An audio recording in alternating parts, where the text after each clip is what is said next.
শুভ সকাল। বাজে প্রায় 6:30। আমরা কক্সবাজার হোটেল থেকে বের হলাম।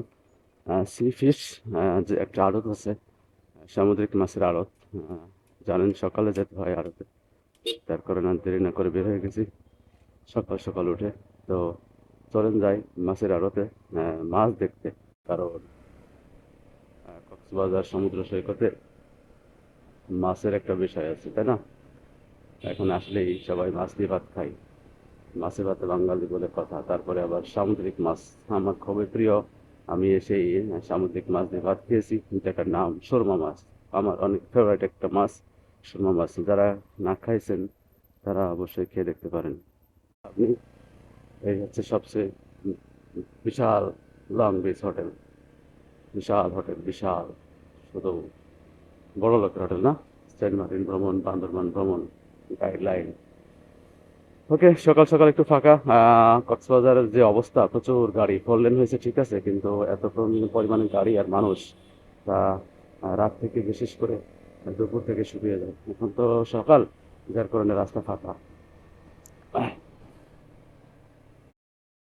কক্সবাজার, কক্সবাজার আমরা রাইটে যাচ্ছি। শুধু মোড় আর মোড়, অনেকগুলো মোড় পার হয়ে যেতে হয় যেহেতু নতুন জায়গা। কক্সবাজার বিমানবন্দর, এটা হলো কক্সবাজার বিমানবন্দর ফায়ার। থেকে আশেপাশে বলবো যাওয়া যাক, হ্যাঁ?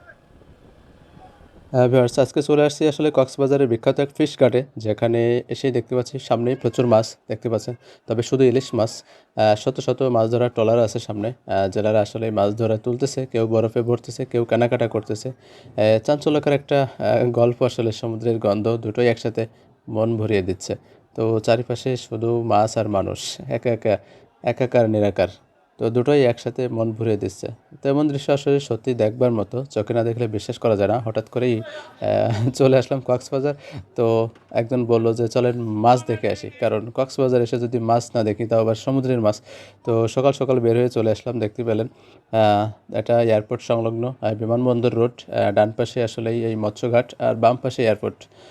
তো এসেই আসলেই চোখে পড়তেছে ইলিশ, যেহেতু এটা ইলিশের সিজন, বিশাল ব্যাপার।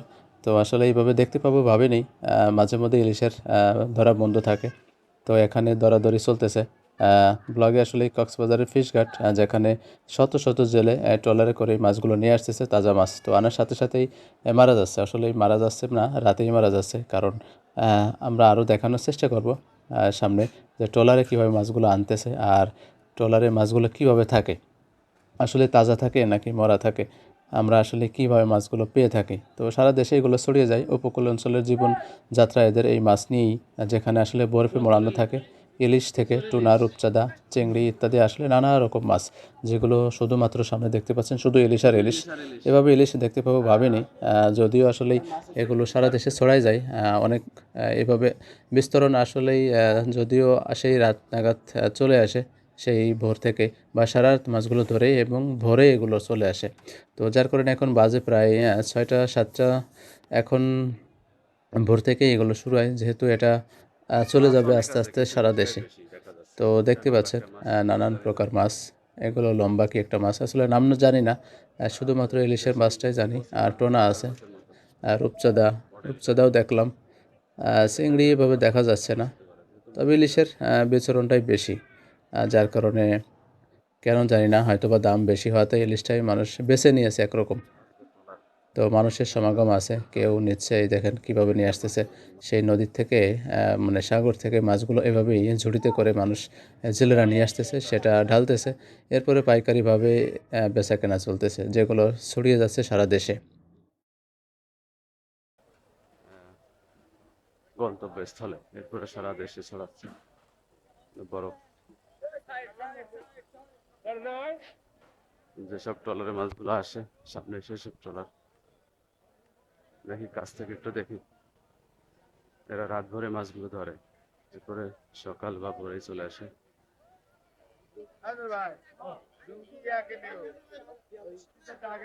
এগুলো ট্রলারে, দেখেন ট্রলারে কিভাবে মাছগুলো থাকে। এই হলো অবস্থা।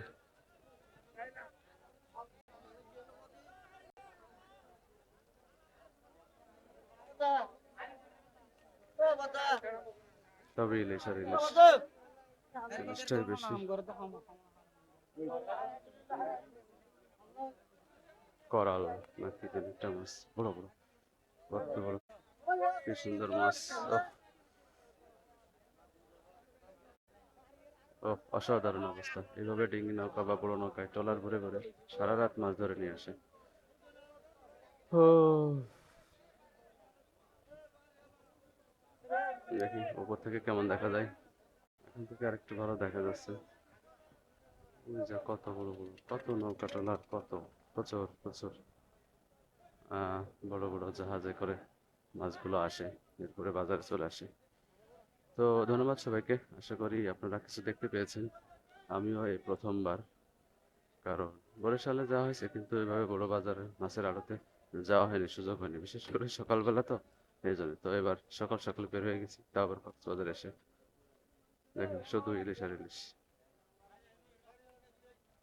একটু দেখে আসি একটু কাছ থেকে কিভাবে নৌকা ট্রলারে আসে।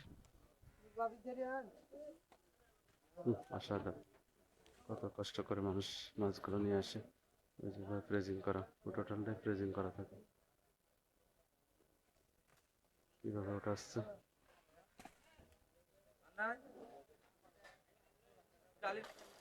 মেশিন, বড় বড় মেশিন,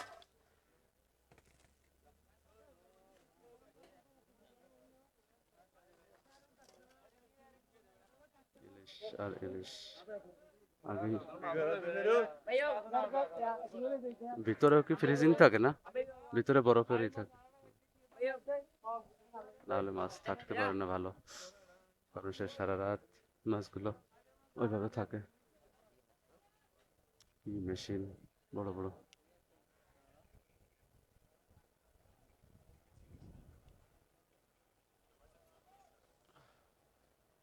ঘুমোচ্ছে রাত ভরে, যারা মাছ মারছে অনেকেই ঘুমোচ্ছে।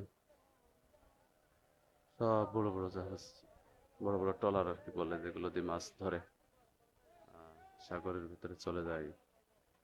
মডেলটা কি সুন্দর, মাঝখানে নিচে আর এপাশ ওপাশ বসে। খুবই ভালো লাগতেছে। তো ধন্যবাদ সবাইকে, ভিডিওটি শেষ করবেন মাধ্যমেই। মোটামুটি অল্প কিছু মাছ দেখলাম, তার ভিতরে ইলিশটাই প্রচুর, ইলিশটাই বেশি ধরা পড়ে। ইলিশটাই মনে হয় বেশি আমাদের উৎপাদন বা আল্লাহর সৃষ্টির। তো আলহামদুলিল্লাহ ভালো লাগতেছে, বড় বড় মেশিন। সূর্য উঠে গেছে, তো চলেন যাই, আর কোনো একটা পর্বে দেখা যাবে আবার। আজকে পর্যন্তই।